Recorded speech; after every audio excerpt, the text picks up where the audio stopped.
So we were all right. Hello. I know it's very crowded in here today, so thank you for coming and staying and sticking around. This is Supplier Relations, and we do have a really awesome panel with a lot of franchise experience. Real quick, how many franchisors are in here today? Okay, yeah, you do both. All right, suppliers? Okay, all right.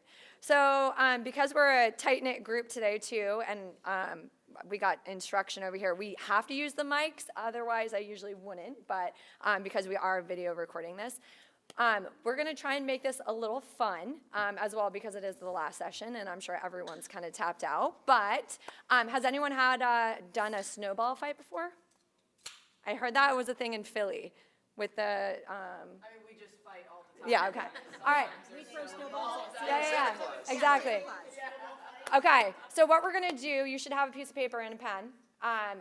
Whether you are a franchisor or a supplier, I want you to write down a green flag that you look for in a partnership, a supplier-franchisee partnership, and I want you to crumple it up. You can write one thing on it, crumple it up, and you're gonna throw it like a snowball. You can throw it right up here, and then my assistant. I have to pick them up off the floor? Yes. I'll help you.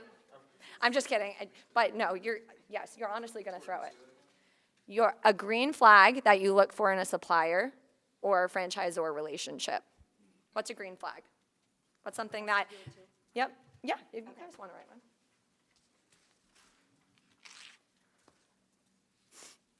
And you can all throw it at Maddie directly.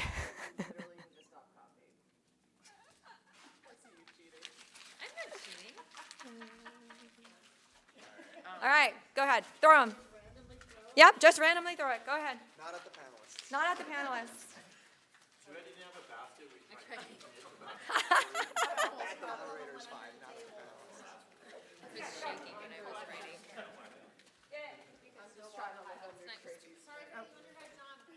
She's not sorry. Yep, so Matt, you're gonna, my assistant. I feel like I could have just collected these by hand. Where's the fun in that, Matt? Oh, that's funny. You're gonna get a survey after this, John. So that would be fun. All right, so we'll uncrumple this in a second too, and we'll write some of these things. So, and then we're gonna go to the red flags as well. But before we do that, I also want to introduce our panelists. So if you haven't seen them before, I'd be surprised. But we do have Tracy from Just Between Friends, Jared, the CEO of Protein Bar and Kitchen, Bryn, the CEO of Consumer Fusion, and Kim, CEO of Learning RX. Yeah. So awesome panel, and as you can see, there's actually 2 suppliers up here and 3 franchisors because that's exactly what we're talking about today. And we're really going to get into the do's and don'ts of franchising with suppliers and also franchisors, right? So it's a very big concept that we always talk about, but it's also what are things that you're doing correctly and what are things that maybe we need to work on to do better to really align expectations, just like you do with the franchisor-franchisee relationships. So we have about 4 hard-hitting questions, and I know a lot of people might have to leave for flight, so even if we end a little bit early, and we'll send you on your way, but we'll get into it, okay? So in a second, we're also going to talk about red flags, but first and foremost, because you're my Vanna White up here. But I have a question that we're going to send out right now, and I'm just going to go right down the line to Tracy. But tell us, how does a brand make a decision when choosing a supplier? Can you kind of walk us through those main points that you look for when you're going through a vetting process? Sure. Is this working? Yeah. Can I take it off? No. Okay, that's better. Is that good? Yeah, so I think for us, our primary thing we look for is alignment, and so we're looking for suppliers. This goes whether it's a partner with a franchise, when we're looking for franchisees or a vendor supplier, is do they align with our core values? And so we have 4 core values at Just Between Friends, and so if it's not agreeing for any one of those four 4 core values, then it's generally a no. We don't always get it right, but that's usually what we look for. So we treat people like friends, we figure things out, we value progress over perfection, and we are better together. And so those are things that if we don't see that initially with a supplier, that tends to be a no. The other thing, I think our business model is somewhat unique. We are seasonal, and that means that our franchisees only operate 2 or 3 times a year, so they only have cash flow 2 or 3 times a year. And so it takes a special supplier who really listens to that unique nature of our business to understand that it may be the best product in the world, but if we can't scale it appropriately, because if the franchisees only have cash flow 2 or 3 times a year, so does the franchisor. And so we have to kind of have unique things. Do you want us to share our examples now, Yes, too? please, yeah. Okay, so one example that I was thinking of, that when Ryan Hicks was more active with Rallyo, he kept coming for years, like prior to me even being in this seat, trying to get us to adopt Rallyo. And it was like, it's a great program, but we're only really active on social media 2 or 3 times a year. And so working together, we were able to come up with a package that gave us the opportunity to utilize the platform 12 months a year, but a pricing structure that was conducive to only the 4 months that our franchisees are actually most active on the platform. And so I think that was a win-win for both the franchisees, for Rallyo, and for us as a franchisor, because we were able to offer that service. So I think listening and alignment are the 2 most important things for us. Cool. So Jared Cohen, Protein Bar and Kitchen. I'd echo a ton of what Tracy said, and so I'll try and build off that as best I can. I think for us, we operate a fast casual restaurant company. We have a combination of both corporate owned and franchised and licensed units, and I think for us, we've got all kinds of suppliers out there. We've got suppliers for our bowls, for our quinoa, but also for our loyalty platform or for our distribution or our uniforms. So we've got all kinds of different suppliers. And so each one of those decisions, we kind of look at and think through first principles, just building a set of objective criteria. What's the business problem we need to solve through this supplier relationship, through this critical need for our business? And that's a conversation across the various functional leaders in our company, depending on the magnitude of the supplier relationship we're talking about. But we start with a set of ground rules on, okay, what are the problems we're trying to solve, and what are those key criteria that are most important to getting to the solution. For some suppliers, maybe it's just total cost of ownership. For some suppliers, it's the flexibility of their solution to integrate with other parts of our ecosystem. But there's a lot of different components depending on the nature of the suppliers you're looking at. And I'd say once we get a level set of what those criteria are, then it becomes okay, who are we going? We've set some objective criteria. We're going to reach out to a set of partners, and then we're going to put them through a process where we evaluate them across that criteria and try and make it as objective as possible. I think because our organization is pretty experienced in food service, we have a lot of pre-existing relationships. There's a lot of people we know, a lot of people we talk to. So we bring in a lot of those preconceived notions and vendors out there to solve a problem that we have, and we try and orient it around some objective set of metrics so that we're making the right decision for the long-term trajectory of the business. In terms of an example, we recently refreshed and transitioned our customer loyalty platform. So we had a long-term solution. We needed to move to a new one because we got an email one day saying, hey, we're shutting this down, and said, okay, it's time to find a new loyalty platform. And that's a really big part of how customers use Protein Bar and Kitchen. We've got a lot of loyalty app members.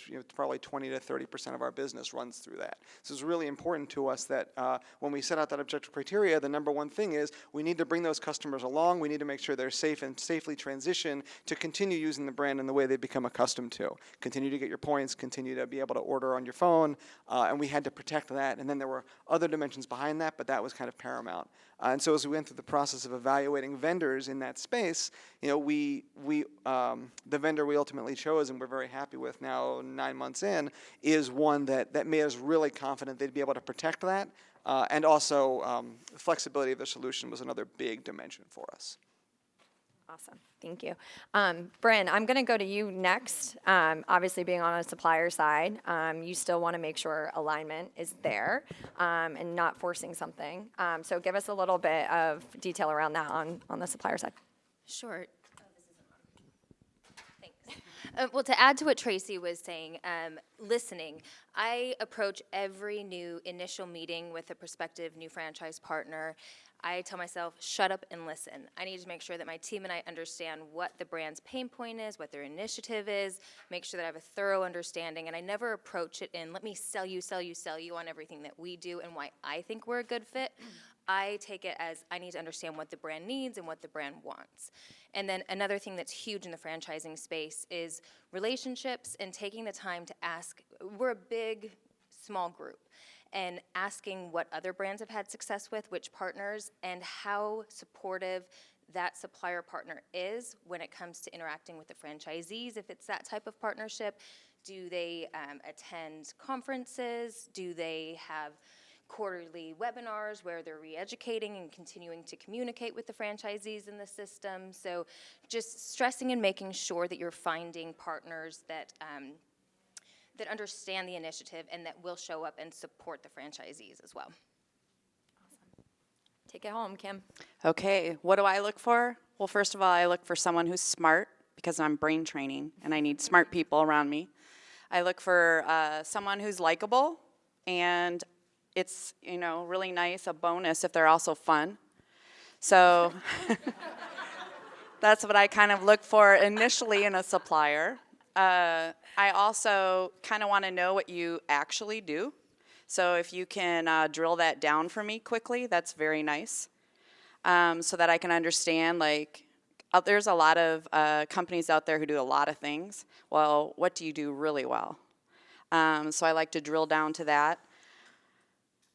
I agree with a lot of what you said. That's, I guess, why we hired you too. I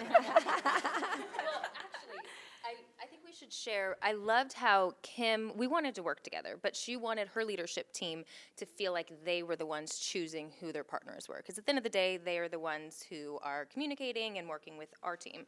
And so you put the ball in their court, but you're like, hey, just have a meeting with them. And it worked out beautifully because now we get to work together, and it's a great partnership. Yeah. And I didn't even know she did all of that she did. So I walk around, and if you impress me with how smart you are, and it seems like what you're doing is cool, and maybe I already have something in place, and I don't need you right now, but I remember you, and I think about you, and I will ask about you. So I just kind of wait until we have a need, and then, with my team, I don't pick our vendors very often. I let my department heads pick their own vendors, mainly because I don't want them coming and complaining to me about the vendor. So, if I choose it, then they think that, and I don't really enjoy people whining, and I don't like you bringing me your problems. So, so what I do is I will give, hey, here are 3 people that I think do a good job at what you're wanting to accomplish. So why don't you have conversations with them, and you drill down, and we will a lot of times in a level 10 meeting look at, definitely if it's a big thing, if it's like a website or something big, then we kind of plan out, okay, what isn't working or is working about what we currently have, do we like it different, what do we not want to have in our next supplier. And so we'll do a little bit of that, and then I give my team a few ideas of who I like and who I think also align with our values, which are really important. Our values are, first of all, helpful. We want people that are also helpful. We don't want to walk on eggshells around people. We want people that are easy to work with. And because we're going to come up upon some issues. We're really complicated. So if you build a website for us, or we don't really fit into your cookie cutter easy thing, because we're brain training. So we have 40 studies. We've been in 18 peer-reviewed journals. So I also ask my friends. So all of the other CEOs I know, I will ask them, who do you use for this? What do you think? Would you use them again? Who would you never use? I also will sometimes ask suppliers. Suppliers know other suppliers. And plus, when a company moves from one supplier to the next, they tell them everything they don't like about that supplier. So those suppliers know the other suppliers pretty well, and they know, what their strengths and weaknesses are. And so I want the good, bad, and ugly when we make a decision. Yeah, love it. Okay, so piggybacking on that too, Jared, I'm going to come to you first. And we obviously have a couple of different brands up here. So we have retail, we have brain training, we have the protein bar and kitchen, food and beverage. When you're looking at buying versus building, right? So building it in-house or looking to outsource it, walk me through what looking at that kind of verse, right? So whether it's pros and cons, or have you done that in your life? And certainly more, as restaurants have become more digital, we've spent a lot more time thinking about buy versus build. We're not gonna grow our own quinoa. We're not gonna do that. But for running a loyalty program, an ordering platform, like there's things that are smaller lifts for an organization like ours.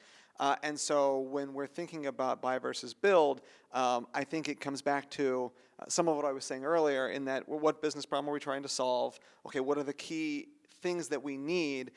And you start to, once you get to that criteria of, okay, how do we answer this? Is there a solution, a set of suppliers that can address that issue? In some cases, we found that there's not a good one out there. And in cases like that, then we can start talking about, okay, is this something we can build ourselves? We are a small team, but occasionally we say yes. And I think the only added complexity to having that internal decision of, now you're evaluating, can you build it? You have to have much more thinking around not just building it, but also the life cycle of that project. Because you can build something, but if we ever build something, it doesn't stop with, okay, it's done, and now you set it and forget it. Like, if you build any component, any system, any process, any tool for your company, you have to figure out, okay, that's going to be an ongoing responsibility of someone on this team to make sure this thing keeps working and doesn't break. And for a franchisor, the complexity is much more significant, because now you have to think of, okay, I'm going to have people outside my organization using it. I'm going to have to be able to onboard them, be able to support them. A lot of the things that incumbent vendors, people who you can buy it from, they've got that stuff ready to go. You need to think about how you're going to build that stuff.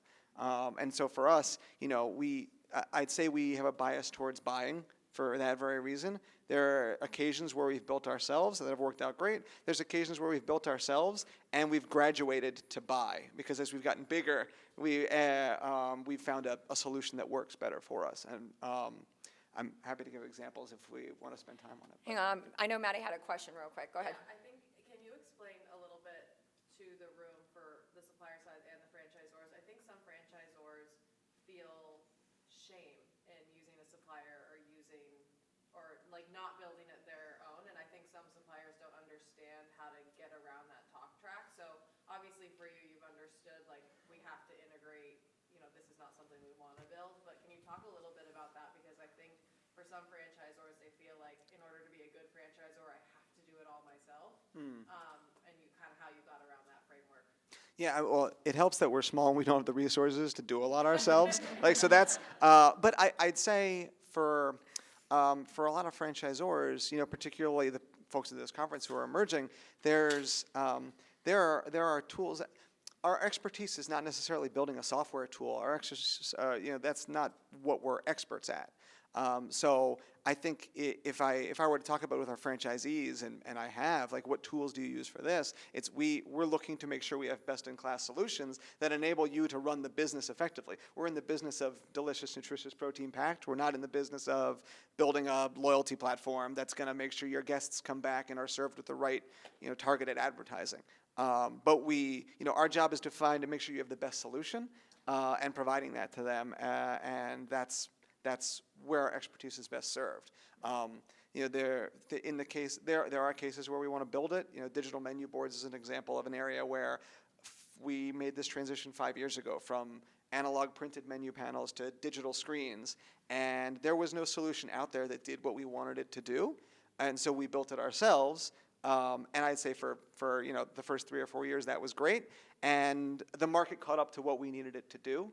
and we transitioned into a model where now we've got a great vendor who we, have our franchisees use, and the solution is much more scalable and does not require attention from anyone in our internal org, which is great. That's good. More bandwidth for you. When Yes. it comes to like a CRM, we decided to build it, and I would never do that again.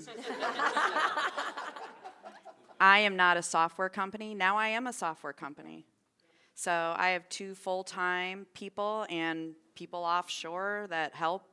And it's crazy. We've had to switch out the foundation 3 times. And apparently, something gets old and you can't use that anymore. And then you have to build a whole new one. Do I like the one we have now? Yeah, and I should probably be selling it to everyone. Plot I twist. think about Kim's it. now a supplier. I think about it almost every week.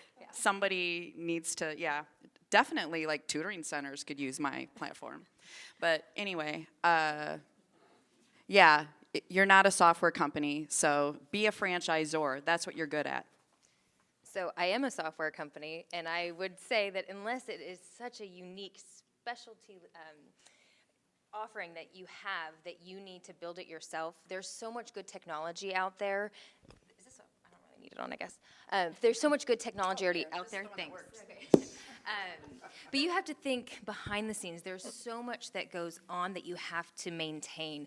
API integrations need updating. If there's bug fixes, if you have payments looped in there and like all of the plugins, it's like a home remodel. You go with just wanting to do your kitchen, but then you're like, the house is already a mess. Let's do the bathroom. Let's do the backyard. Let's just knock it all out at once. So it's like it becomes a huge initiative. And if that is distracting you from like what your main, focus needs to be on, that's something to consider because it will consume much more than you might think. So I say bye. Go ahead, Riley. So I was kind of wondering, like, as far as one of like the big themes I've seen this weekend, it's consistency in pretty much everything you do, whether that's finances or operations. When you're evaluating vendors, you obviously don't want to be going to this revolving door. All right, well, I grew to this point, now I outgrew this vendor. So what steps are you taking during your evaluation process to make sure that, the vendor you're selecting is in it for the long haul, and that they're going to be able to scale with you as opposed to having to just jump ship and switch? Does anybody down there want to take that? Kim? That way. Okay. I would say for us, before I pass the mic, I think, as I said at the beginning, is alignment and looking at some of the things that the other panelists have said is like word of mouth in terms of speaking to other franchisors, folks who have similar experience, setting really clear expectations as to what does winning look like in this partnership? How long do we expect it to take? What are the milestones? And I think that for us has been the biggest thing, is having that system of accountability, because unspoken expectations lead to resentment. And we've had that happen too. When we talk about buy versus build, I can share with you our very long story. I think Kim knows a lot about it. The 6-year project that has finally come to fruition. But I'll pass the mic before we continue with that. Yeah, do you want to restate the question one more time so I make sure that I talk about what you're asking? So basically, like, how do you ensure, like, when you're evaluating partners, that they're going to be able to, like, grow with you and scale with you for the long haul? Okay. So I don't know that you can ever ensure that, and kind of in a way, you kind of want a way to exit also if it's not working. So that's why I like to find people that that I like and that I think are smart, because if it's not working, they'll also think it's not working. So I want to also exit if it doesn't work. I do not like to do things that aren't smart and aren't working. So I want to move from that. I also want a little bit. I like someone who will negotiate a little bit with me. I'm a negotiator. When I was a kid in elementary school, my dad would hand me $5 and he'd say, go see how much pizza you can buy. with $5. And so I'd be like, okay. So I'd have to go up there and kind of like talk them into giving me a whole bunch of pizza and maybe a few drinks and a brownie. And so I would bring it all back, and my dad was so proud of me, but the only problem was I had to do it the next time too. So, so I like to think outside of the box too when it comes to, I think that negotiation is really important when you're talking about a supplier, because what else can they include? You know what I mean? Could they come and speak for you at your conference? Will they, I don't know, because I am supposed to get my mission, I have to have franchisees that are happy and profitable. And I want them to love me because I brought them a great deal. And so that I can tell them, I looked at 3 and, you know, and this is what we were able to do for you. And it's hard when you're a littler guy to be able to negotiate. When you're a big guy, you know, when you have, 3,000 units and 5 brands, they're going to be like, oh, we'll do everything for you. But, when you're smaller, you can't get them to always move. And a lot of times they have these things for entry where you have to put down 10 grand or you have to pay $2,000 every month to do whatever it is, you know what I mean? And so if you can find, some kind of negotiation, or well, can you throw this in, or could you do that, or, so I think that that's an important piece too. Yeah, but sometimes you want to leave. I would also say don't expect to have one vendor. Like you should be switching out vendors for your size. Just like your franchisee 1 through 5 isn't going to be the same franchisee that's 50 through 60. So like there are brands and suppliers that are great at the emerging space, and then it's okay if you outgrow them and go somewhere else, or you decide to bring it in-house. So I think the goal is not, the 10-year term like a FA is, but again, to what they Sometimes I said. leave and come back. Yeah. You just want to make sure it's good people with good intentions, which we'll get to. Which shall we consider fusion? One thing off what you said, Kim, you said you want to be that provider for your franchisees, where it's like, look, I brought you this good deal, I did all this evaluation. One, do you have an FAC at your brand, and how much weight how much do you let them be involved in that decision-making process? And once they come to a conclusion, how much weight does that hold? So if it's important to them, like really important to them, and they want to be a part of it, then yes, I will include them. Do I want them vetting companies? No. But I might have 3, it's kind of like my department heads, right? Here's 3 people. What do you like and why? Who do you like and why? And what, should we keep looking, or do you see something here? Did you have something to add, Bryn? No. Okay. All right. Going back to Tracy, I know you wanted to touch real quick on the buy versus build. Shannon entered the room at just the right time. Her ears were ringing. So my initial, in terms of background, I was a franchisee in the brand for 15 years and then became the franchisor 2 years ago. And so I stepped in the middle of a major technology development, which Shannon started in 2006. And so that whole question has come up repeatedly, and I never really understood it until I sat on this side of the desk. And so we have 3 main tech platforms. We have a point of sale, a tagging site because we're consignment, so we have to have, our end user has to have the ability to price items at home, like local moms are pricing items for sale. And then we also have a CRM. And so when we looked at redoing that POS and tagging, that was the big question, right? Which started well before my time. But the ultimate decision to build those platforms was just because there was a lot of uniqueness, not necessarily to the end result, because there's lots of moms and pops who do exactly what we do, but the franchising component of what we do makes it somewhat unique. And so the ultimate decision was just based on cost, because it was less expensive to build it than it was to buy it and customize. But I will say, similar to what others have said, once you build it, you have to maintain it. And so for us, that maintenance leads to perhaps that we're not the most like best in class with everything because it takes so long in order to cross the finish line. So I don't know if there's another solution, but it's slow and it's painful. Yeah. A few things too to your question. I highly recommend doing your due diligence and look into things like what are the turnaround times for bugs? Like, is it 2 weeks? Is it 24 hours? And don't just ask maybe a client referral that they give you. Like, do a deep dive, go look at their reviews and see what the support is. And then a paid pilot, or just if you can negotiate a pilot.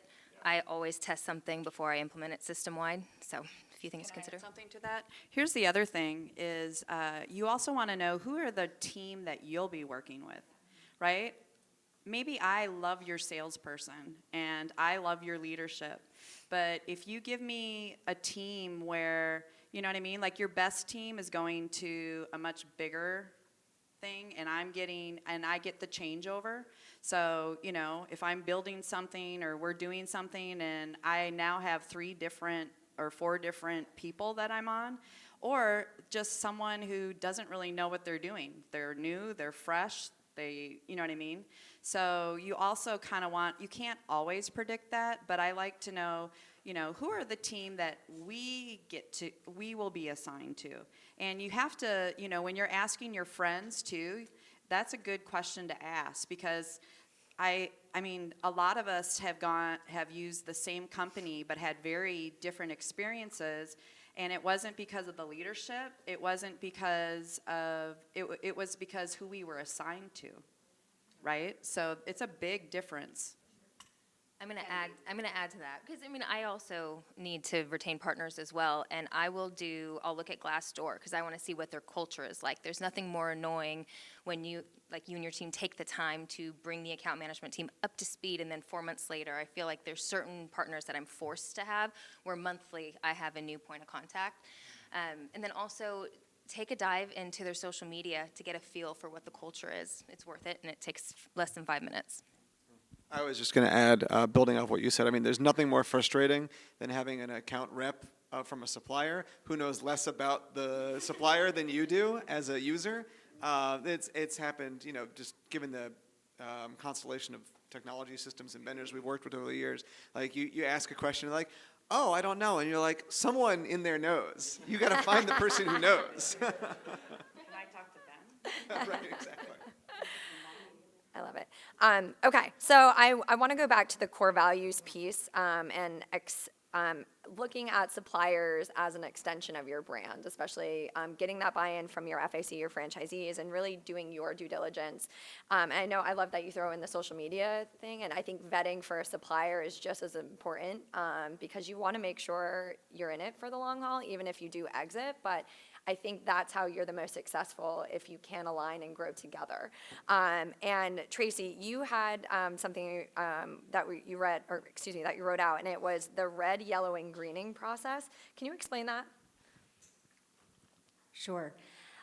So we use a process of red, yellow, green. So think of your traffic light. It coupled with another thing called success statements. And so we use success statements for roles, projects, or meetings. And I think in the context of what we're talking about today, it would be more project-based when we think about a particular software project or a rollout or something like that. Also, I think of in terms of roles and partners. On our leadership team, we have 5 fractional leaders. And so for every fractional leader, we have success statements, and those are just objectives of what does winning look like. So for any sort of thing, like the team is led, managed, and held accountable if it's one of our fractional leaders within the company. If it's a project, like the software project, it's that within 90 days, we've got 100% adoption of franchise owners, things like that.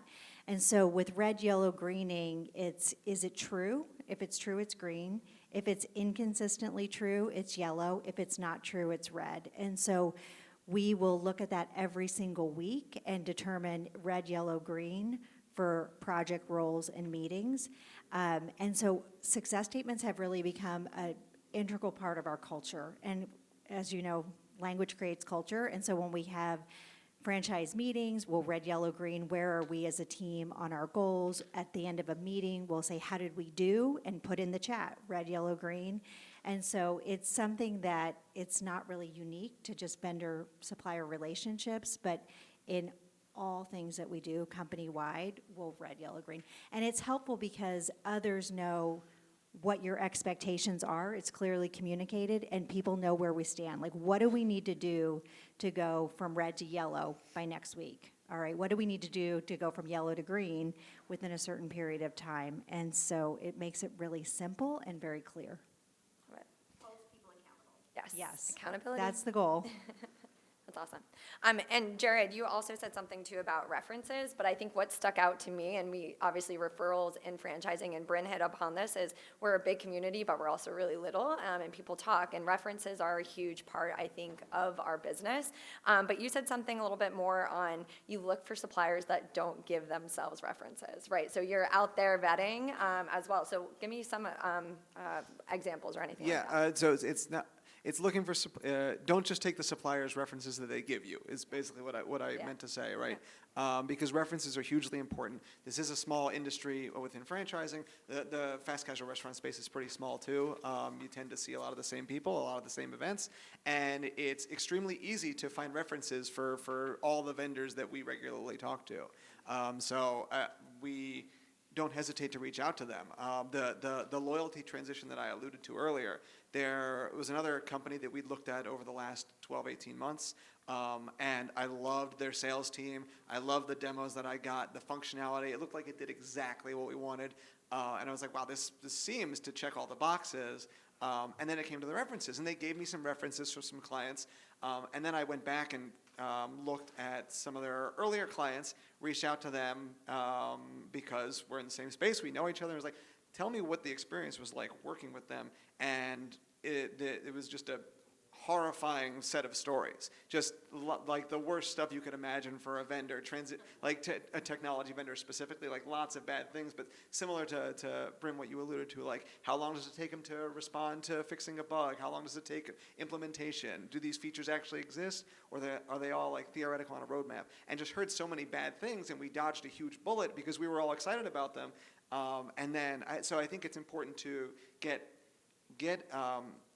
outside perspective on the suppliers as you're evaluating them beyond the set of references that the supplier gives you, because obviously like they're going to give you people that like them.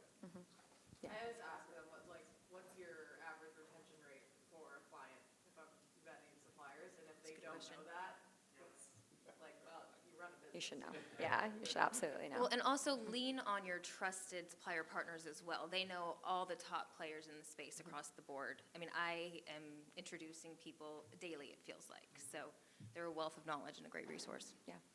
Yeah, so I mentioned the value of helpfulness, and then I think I stopped. My next one is integrity, and I think that that's really important. I have had a company actually like out and out like lie to me, and that's not integrity at all.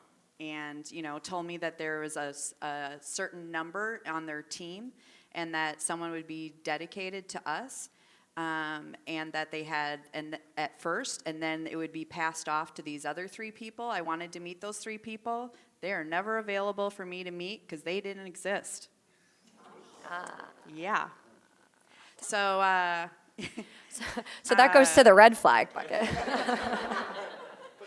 We're going to put that in the red bucket. So yeah. that would be on the red flag side. Yeah.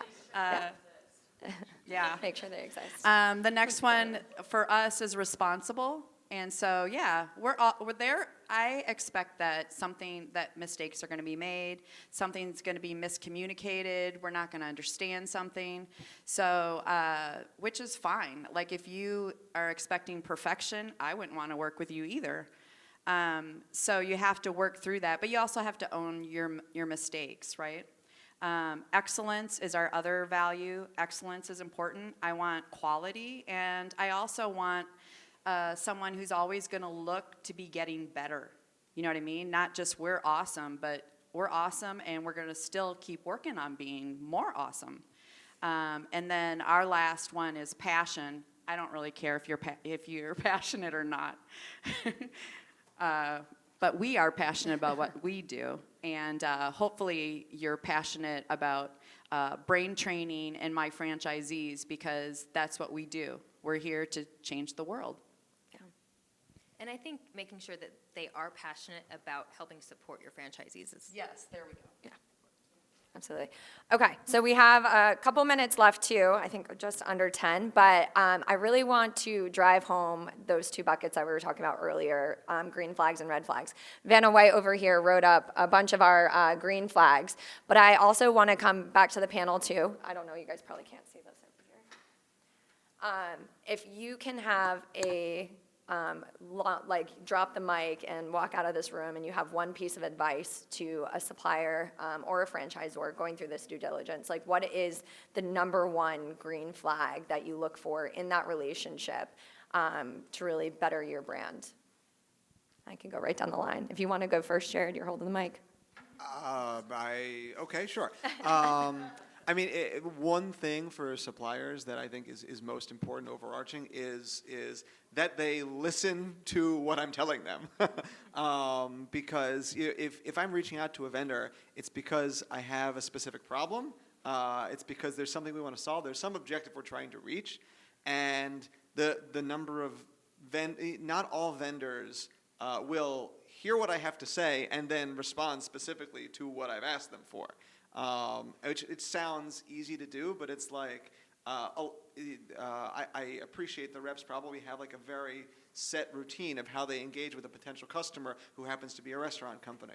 But, you know, we're a snowflake. We're a very special restaurant company, and I want someone to acknowledge kind of what we're looking to do and how they're going to help me specifically solve it.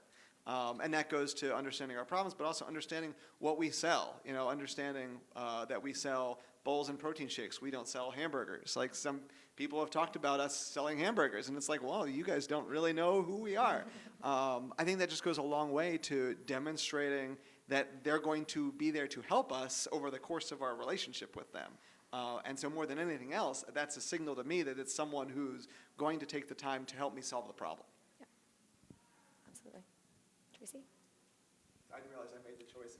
It's okay. It's all good. Ditto. I would ditto everything that Jared just said. I mean, I think that. Active listening for the win. Yeah, active listening. I think, I tell my kids this all the time. They don't always listen to me, but you have one mouth and you have two ears. And so just taking the time, we had a situation earlier this week, which was so perfectly planted, with a supplier who was not listening. And our attorney had told us some things that we needed to be aware of because it was related to accessibility and things on our website. And the supplier never stopped talking for 30 minutes. And finally I just said, can we take a time out? And so I was allowed like 30 seconds to speak and then just started talking again. And so I think that just kind of speaks to the fact that it just took away trust from that relationship. And so I think listening, and then what I said at the very beginning, alignment, I think is so important, is just understanding. But you can't seek to understand unless you listen. And so I think having that common language is really important. I like the words listen. I like agreement. And really, the reason why I'm probably coming to you is because I need some expertise, right? Yeah. Otherwise, I would just hire someone to do it, right? On my own team, probably, because that's probably, well, it's not always more cost effective. Sometimes it's better just to have suppliers. Yeah. So expertise, I think with listening is good. Okay. Anything to add, Bryn? Yeah, I agree with listening, absolutely. With the expertise, we run into this often because I always say we're like Switzerland because we have to represent the brand with how they want us handling the entire system, where franchisees, when it comes to social media, they may want to do it their way, or they may have a guy at the local level who is an expert who is recommending that they do something different outside of the brand guidelines. So how we interact with the franchisees is crucial to our partnership's success because, let's be honest, sometimes the franchisees aren't always happy with the choices that are made at the brand level.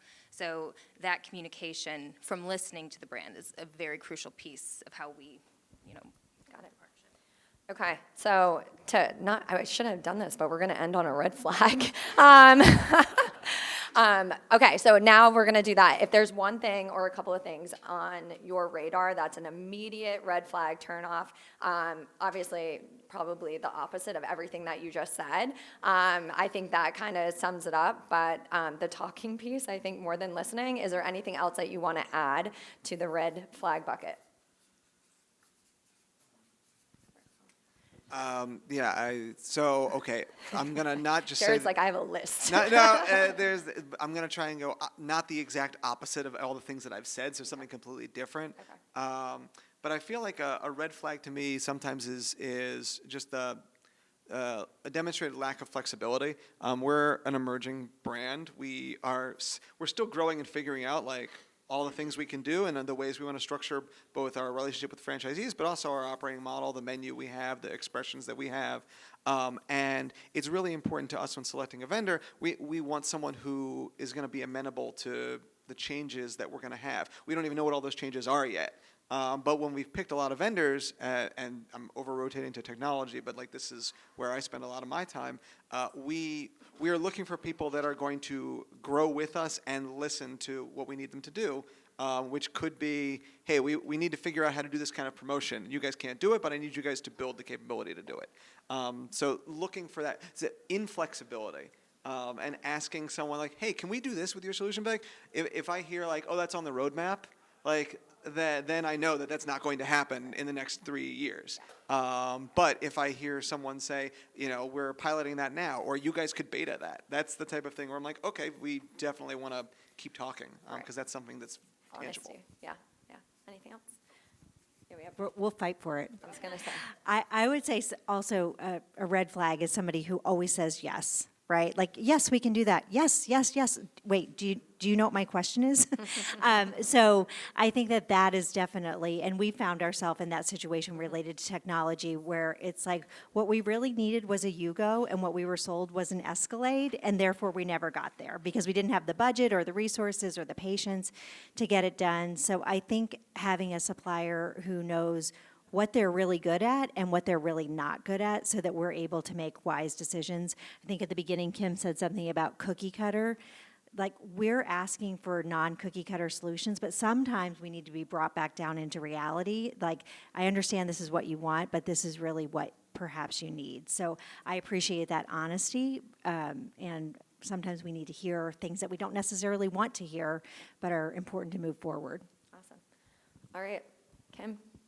And then we're done. I'll end on the note that I really love our suppliers, and they're really great people.